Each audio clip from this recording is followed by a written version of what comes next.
le Land Rover Defender. Rien que le nom, ça évoque la boue, les rochers, l'aventure à l'état pur, non? Alors imaginez un instant. Que se passe-t-il quand on prend cette icône, cette légende du 4x4, et qu'on la fait rencontrer le silence de l'électrique? À première vue, on se dit que c'est impossible, que ces deux mondes sont complètement opposés. Eh bien, Land Rover l'a fait. Et on va voir ensemble comment ils ont réussi ce pari un peu fou. Alors, voilà le programme. On va d'abord se rappeler ce qui fait du Defender une icône. Ensuite, on va plonger sous le capot dans son cœur hybride. Puis, attention, on va parler de performance. Vous allez voir, c'est hallucinant.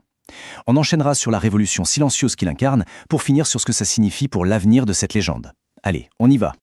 Première étape, une icône redéfinie. Parce que oui, avant de parler de l'avenir, il faut absolument comprendre le passé. D'où vient cette légende du Defender? Et justement, cette citation de Wandaloo.com résume tout à la perfection. Elle nous dit que le Defender, c'est l'alliance de la robustesse légendaire de Land Rover avec un équipement au top. Et ce sont ces deux mots, robustesse légendaire, qu'il faut garder en tête. C'est vraiment ça, l'ADN du Defender. Le point de départ de tout. Pendant des années et des années, le Defender, c'était quoi? C'était simple, c'était robuste, c'était la machine de franchissement par excellence. Un vrai outil pur et dur, sans chichi, conçu pour une seule chose, passer absolument partout. C'était ça, l'image qu'on en avait tous. Et c'est là, maintenant, que tout change. On passe à la suite, le cœur hybride. On va introduire un truc qui, sur le papier, est l'exact opposé de tout ce qu'on vient de dire. On va parler d'électricité. Alors, juste pour être sûr qu'on est tous sur la même longueur d'onde, PHVE, qu'est-ce que ça veut dire? C'est l'acronyme pour véhicule hybride rechargeable. En gros, c'est super simple. Il y a un moteur à essence normal et à côté, un moteur électrique avec une batterie. Et cette batterie, on peut la brancher sur une prise pour la recharger. C'est tout. Deux cœurs sous le même capot. On commence par la partie qu'on connaît bien, le moteur thermique. Et là, attention, on parle déjà d'un 4 cylindres 2.0 litres qui sort 300 chevaux. Juste lui. 300 chevaux, c'est déjà énorme, c'est plus que pas mal de sportifs. C'est la base, la force brute traditionnelle qu'on attend d'un Defender. Et à ces 300 chevaux, on ajoute quoi? Son complice inattendu, le moteur électrique de 105 kW. C'est lui la botte secrète, la force silencieuse, le couple instantané qui vient soit donner un coup de boost au moteur essence, soit, et c'est là que ça devient magique, déplacer ce monstre de plus de 2 tonnes dans un silence quasi absolu.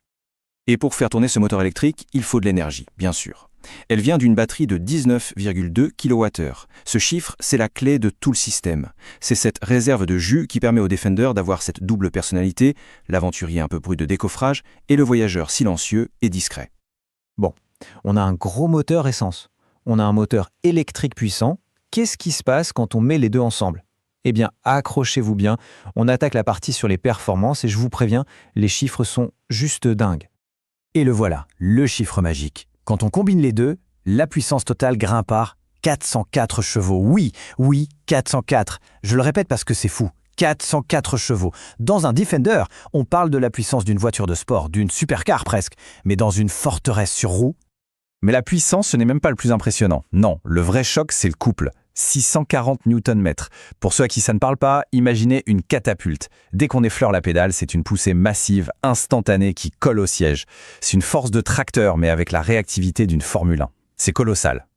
Et quand on a autant de puissance et autant de couple, ça donne quoi au démarrage?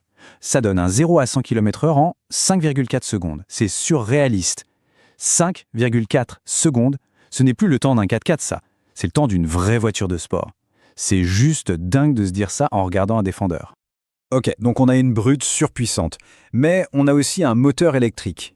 Comment est-ce que ces deux mondes arrivent à cohabiter? C'est tout l'objet de la partie suivante, la révolution silencieuse. Comment ces deux opposés fusionnent? Regardez-moi ça. C'est le grand écart absolu. D'un côté, on a des chiffres de pure performance, 404 chevaux, 240 km/h en pointe.